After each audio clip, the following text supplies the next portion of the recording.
Hey, welcome to another video. So today we're going to be going into HASHLADUN, one of the daughters of CROTA. But before we begin, please be sure to like the video, subscribe to the channel, join the Sith Citadel Discord, links in the description, and consider becoming a join member or sending a super thanks if you wish to further support the channel. Otherwise, let's jump straight into it. HASHLADUN, the daughter of CROTA, is an ascendant hive wizard and the eldest of the daughters, along with Bezereth, Vosher, and Kinox, of the hive god CROTA, son of Oryx, and Omnigul, the will of CROTA, as well as granddaughter of Oryx, the Taken King.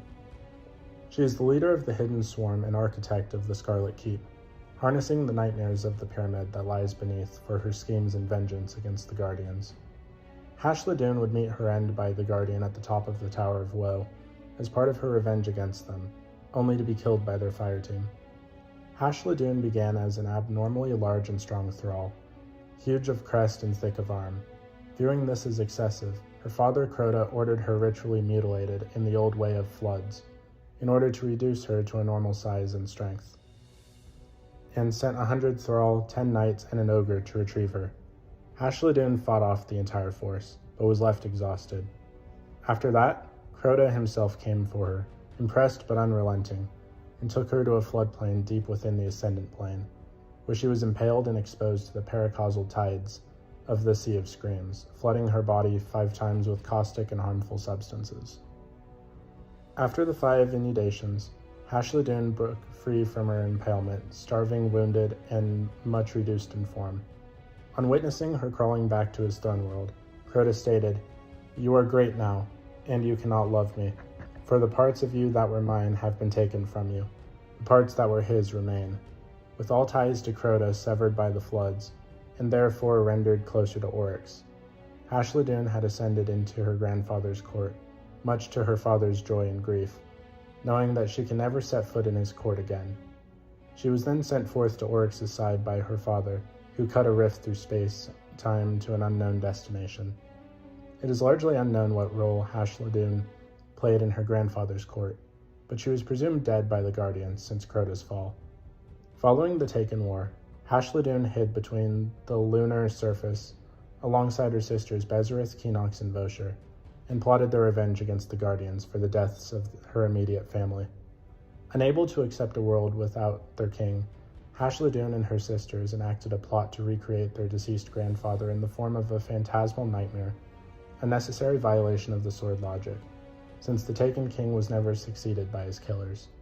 They also believed that Oryx might yet be truly resurrected, having been defeated before and returning to life through sheer will and tribute in his name. As the Coven of Sisters worked to enact their sinister plot, they were still left to deal with conspirators and contenders for the vacancy of a champion left by their late father. Many of the hive that still held to the old beliefs in the sword logic gave way to gladiatorial combat in the pit beneath the keep, though none of the sisters believed any were worthy of their father or grandfather's succession.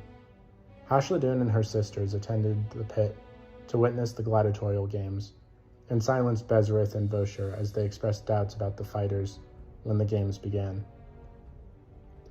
Of the greatest contenders was the knight Zulmak, whose triumphs in the pit threatened to upend HASHLADUN's plans if anointed the new hive champion by the majority of the swarm. HASHLADUN judged Zulmak a great warrior, but lacking the cunning of CROTA and Oryx, and turned to leave the pit alongside her sisters, which prompted much of the congregation to do the same. They were forced to return for a third fight, as Zulmak's performance had persuaded many that his strength as a warrior made him a worthy successor under the sword logic. This belief disgusted HASHLADUN, who noted that Zulmak's opponents were not impressive, as most of the Hidden Swarm's greatest warriors had been slain by Guardians already. However, Zulmak's reign was cut short by the Death Singer Azavath, whose body had merged with the essence of her knight brother, Akrazul, and went on a blind massacre with a royal congregation. Taking advantage of the ensuing chaos, HASHLADUN and her sisters assassinated their perceived enemies, leaving the Akrazul-possessed Azavath to take the blame, and none left to challenge them. As the Coven of Sisters made ready to leave, HASHLADUN glanced once more into the pit, and was greeted by the whispers of a fellow schemer, their great-aunt Savathun. She encouraged her nieces to seize control of the Hidden Swarms themselves, and be the strength the hive needed to challenge the light with the mighty new fortress.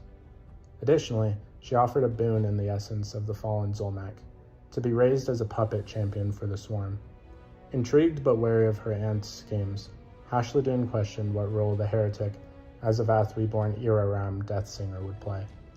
As they killed their maddened brother Azakrul with the Death Song, Savathun offered her a second boon as the head of the Reformed Choir, a legendary group of death singers, to be used as another weapon in their upcoming battle against the Guardians.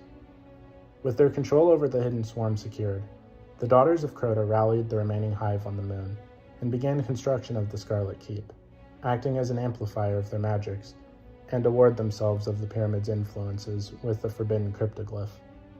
While the hive were unable to conjure nightmares, they instead bade their time for one behind Oryx's killers to be their catalyst, manipulated of her curiosity by the Witch Queen herself. After Eris Morn's discovery of the pyramid unleashed its phantasmal power, HASHLADUN utilized the Great Tower of the Scarlet Keep to channel its energy for their experiments, which helped the hive summon nightmares of great power near the keep, based on the fears and fast foes of the Guardians, including one of her late father. Using the cryptoglyph, HASHLADUN experimented with the creations of the ancient pyramid and found no hope of truly restoring Oryx and Crota through their power, as their essences had truly disappeared. However, she and her sisters embraced Savathun's gifts and began crafting what remained of Zulmak into a fearsome champion of their own design and under their control. Through her experiments, HASHLADUN distilled the primordial essence of terror and contributed it to Bezereth and Vosher's reshaping of Zulmak's husk. When the Guardians invaded the moon to challenge the hive's resurgence and the appearance of the nightmares, HASHLADUN personally encountered the Guardian who slew her father, mother, and grandfather at the bridge to the keep. Retreating to the top of the spire, HASHLADUN lures the Guardian and their fire team to her position to finally claim her revenge for her ravaged lineage. Having gathered potent energies to amplify her powers, the inundated summons waves of hive reinforcements to swarm her enemies and use her magic in several attempts to knock them off the tower. In her quest for vengeance, however, HASHLADUN met her demise in flames, much like her family. From her remains, the Guardians found a tablet containing evidence of the cryptoglyph hidden at the bottom of the Hellmouth. So what did you guys think of HASHLADUN, the Daughter of Crota? Please let me know in the comments down below. If you haven't already, please be sure to like the video, subscribe to the channel, join the Sith Citadel Discord, links in the description, and consider becoming a join member or sending a super thanks if you wish to further support the channel. Otherwise, I'll see you in the next video.